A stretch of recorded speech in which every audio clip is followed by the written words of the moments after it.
Good morning, everyone. Welcome back to the Couples Academy Show. My name is Hassani. Good to have each and every one of you here with us this morning. Wherever you're dialing in from around the world, we have people in Africa on the continent, people in Europe, South America, Central America, the Middle East. Yeah. And all throughout the United States, we're glad that you're here. Just post your city, state, country so that we can represent you. We're in a series. We're talking about ambivalence. Should I stay? Should I stray? Or should I just go away? And on yesterday, we were talking about the complexities involved in people who decide to stay, like the pros and the cons, right? The pros and cons. And I think we're leaning towards there's benefit in staying, even though it may be a difficult journey. It is a difficult journey ahead because there's a recovery process involved in it, and you have to show up different. You have to become different. You cannot convince your spouse to sign up for more of the same bad behavior, same relational dynamic by your inability or unwillingness to change. Change has got to be the prerequisite, right? Counseling has got to be the absolute must, the non-negotiable if we're going to move forward. But we're talking about ambivalence, and I want to go back to the definition that we shared. It's quite interesting. Ambivalence is having or showing simultaneous and contradictory attitudes or feelings towards something or someone. And so what that means is that, in one breath, you may want to stay. In another breath, you may want to go. In one breath, you love your spouse, but in another breath, you can't stand them. Like there's this paradox, this seeming contradiction with some truth to it.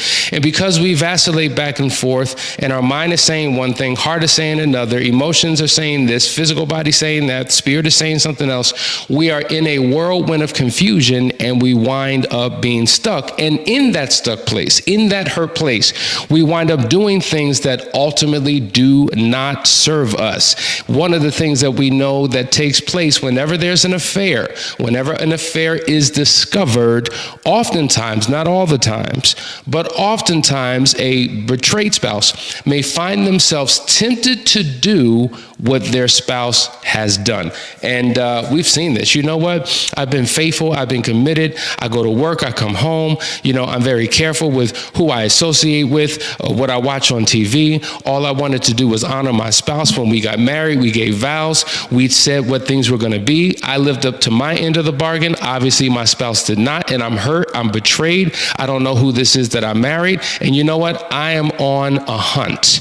I am on a hunt to find something that may hurt and devastate my spouse the way my spouse hurt and devastated me. It's not even about me finding some gratitude or sensation or some thrill. I had that when I said I do to you. I thought that's what we had. But because you hurt me, I'm going to hurt you worse. And we've seen this, right? Certain personalities will do this. Either it's like a tit for tat. You did this to me, I'm going to do it to you. But then there are other personalities that say, okay, I see what you did. You killed my cat, I'm going to kill your whole family. I'm going to shut the whole thing down. So not only am I going to match you, right, I'm going to go above and beyond so that you know for sure what happened. And this is what we see. And this is how people find themselves in all types of turmoil in their relationship. And then after all of the hell has taken place in their marriage, then they realize, oh, not what I thought it was going to be, didn't have the impact that I thought that it would. Let's get some help.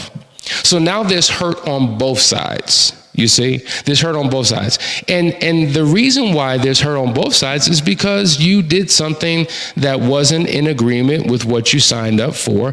You did something behind your spouse's back, and it lands a little bit differently. Now, I'm not comparing affairs. That's not what we're doing, because unfortunately, that's what couples do. That's a part of the pain. They compare what they did, right? But let's look at it like this. I got in an affair for all the wrong reasons. But when I did what I did, I wasn't doing it to hurt you. I was doing it to please myself. Now, we got to get into the weeds of this, because this is where it gets a little confusing. Even though what I did was completely damaging to you, to our marriage, to our family, it has emotionally destroyed you. It has taken you to a level of pain that you've never experienced. When I did what I did, I didn't do it for the purpose of hurting you. In fact, I remember hearing a gentleman in our group say, it's not like I woke up one day and said, this is the day that I'm going to destroy my family. That wasn't the motive. That was the consequence. That was the aftermath, but that was not the motive. The motive was selfish. It was self-pleasing. It was self-centered. It was, dare I say, to some respects, narcissistic, right? It was me desiring to fulfill something within myself that I had been longing for. And as a consequence, it hurt you. But when you engage in a revenge affair, now oftentimes it's being done intentionally to hurt the spouse. So the motive is different. The motive is different. And so because the motive is different, the intent is different, it lands differently, this is what causes pain. Now, I've seen couples compare all the time. You know what? I can't even believe that you would subject yourself to being with a person you don't even know. You paid for sex with a prostitute. You don't even know that person. Like, my God, you had a one-night stand when you went away on a business trip, or you just vicariously engaged in sex with some random person and that you didn't know. Like, my God, I could understand it if at least you had an emotional attachment to the person. But the fact that you didn't and just gave your body away, that disgusts me, right? And so one person's in an affair and they're just sexual hookup. When I say just, I'm not minimizing it. I'm identifying it. They're sexual hookups. They're very physical in nature. No emotion, no relationship, just a jump off, just an opportunity to engage in something that was physically fulfilling. But the other spouse has a strong emotional tie. Over the course of time, they've fallen for this person. They're now smitten with this person, right? And so one thing leads to another, which leads to another. And over the course of time, they get a little bit too close for comfort. And now they're engaging in a physical affair because of this emotional attachment that had been brewing for quite some time. The spouse finds out about it. They're pissed. They're angry. They're frustrated. I can't even believe that you would give your heart to someone. I mean, I could understand if it was just physical. If it was just a physical thing, fine. We could pick up, we could move on, and we can heal from this. But the fact that you gave them your heart and your body, I mean, there's nothing worse than that. So couples typically compete for who's in the most pain. Couples typically compete for who hurt each other the worst. And it's a negative spiraling journey that they go through. And oftentimes it's the result of this revenge sex. So you strayed, and so because of that, as a consequence, I am now going to stray. Now, there are pros and cons to everything. In the mind of the person who cheated, who engaged in the revenge sex, for them, the pro was retaliation. Period, point blank. It's an eye for an eye, right? And because you did it to me, I'm going to do it to you. And now I feel justified. I feel like there's a sense of justice that has been brought into our relationship. The score has been even, and I'm good now. So one thinks. But that's the thinking, that's the rationale. Another pro that they think they will have an experience is, you know what, I've been in this relationship for 20, 30 years. I've honored this. I've been committed to you, but I want to see what else is out there. I want to see what new connections and what new attachments and what new relationships I can form. And then they engage, they go on a hunt, they're on a search, they put themselves out there, and they wind up in situations. And then they realize, wow, it's different in these streets. It's crazy in these streets. What I thought I was seeking, I already had in my own backyard. And so therefore they realize, wow, this is not what I was looking for, but the deed has already been done.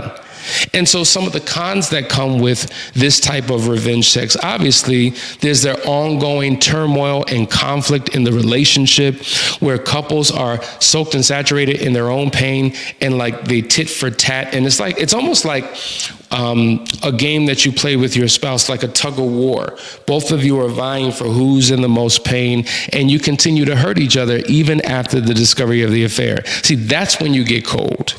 That's when you shut down.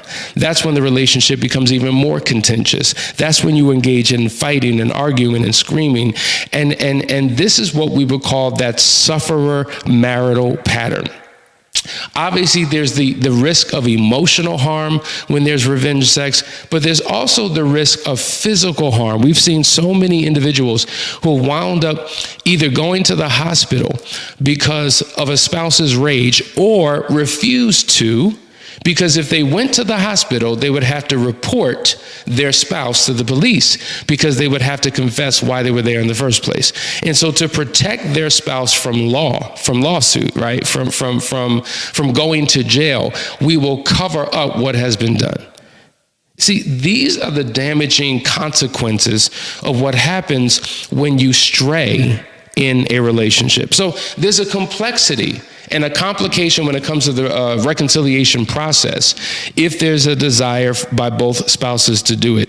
And so from time and time again, we've had so many couples who have come to us in need of help, in need of healing, but they have both been on both sides of the affair. They've been the hurt spouse, they've been the unfaithful spouse, and so it's a double pain that they're individually dealing with, which adds to the complexity, because now we have to take turns focusing on each other's betrayal, and oftentimes it becomes well, I only did this because you did that, and so now there's no sense of ownership.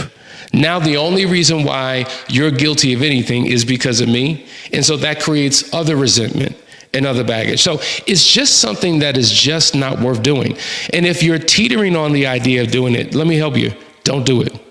Don't do it. When I tell you the couples who struggle the most are the ones who have willingly let other people into their marriages, okay? Not only revenge sex, but we talked about this yesterday, this whole idea of a hall pass. That is an agreement that they make. Listen, go ahead and get you some and have a good time. And when you come back, I don't want to hear anything about it. And it just reminds me of that movie, Indecent Proposal. This is a movie that goes back years. Woody Harrelson, I believe it was, and Demi Moore.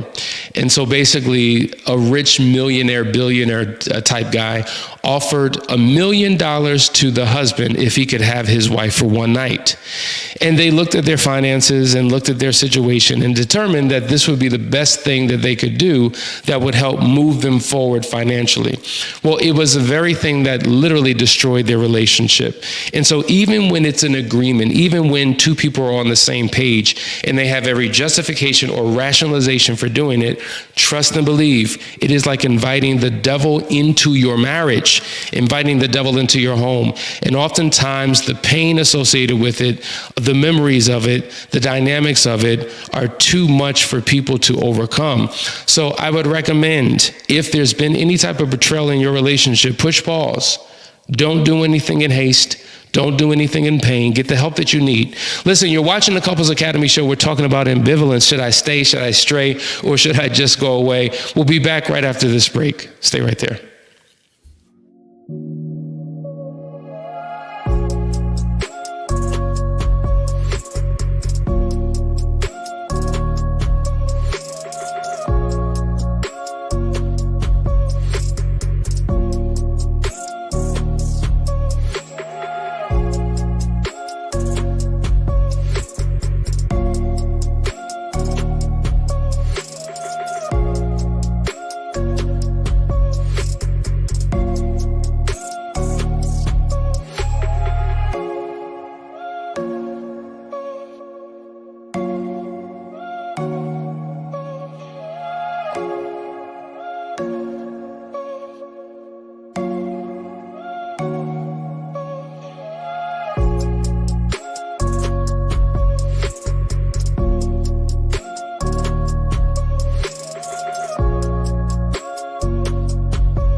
Hey guys, we're back. You're watching the Couples Academy show. We're talking about ambivalence. My spouse cheated. Should I stray?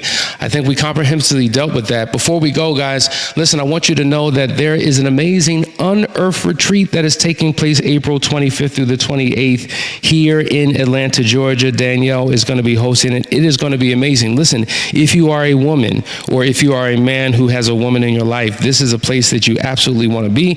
Just simply take your phone. You see that QR code? Just go ahead and take a picture of that and go to the website, or just go to couplesacademy.org and go to events, and you'll find it there. It's going to be an amazing, amazing retreat. It's, I think, the third or fourth year they're doing it. It gets bigger, it gets better, it gets more bolder every single year. So don't miss that. Listen, we're going to be dealing with part 3 tomorrow. Yesterday we dealt with should I stay. Today it was should I stray. Tomorrow it's going to be should I go away. Some of you are really contemplating leaving. You're contemplating, calling it quits and moving on, because that is the better option. Well, we're going to talk about that. We're going to see if people really do leave because of infidelity, okay? And if they do leave, what are the real reasons why they leave? And for those who stay, what are the benefits of it? Listen, thank you for tuning in. Share this with somebody you know. Watch it with your spouse. Have a conversation. If you've been through this level of pain where there have been affairs on both sides, you need to reach out to us. Just go and set up a discovery call, and let's talk about how we can help bring healing and restoration to your relationship. Listen, guys, love you. Talk to you tomorrow. Have a great evening. Take care.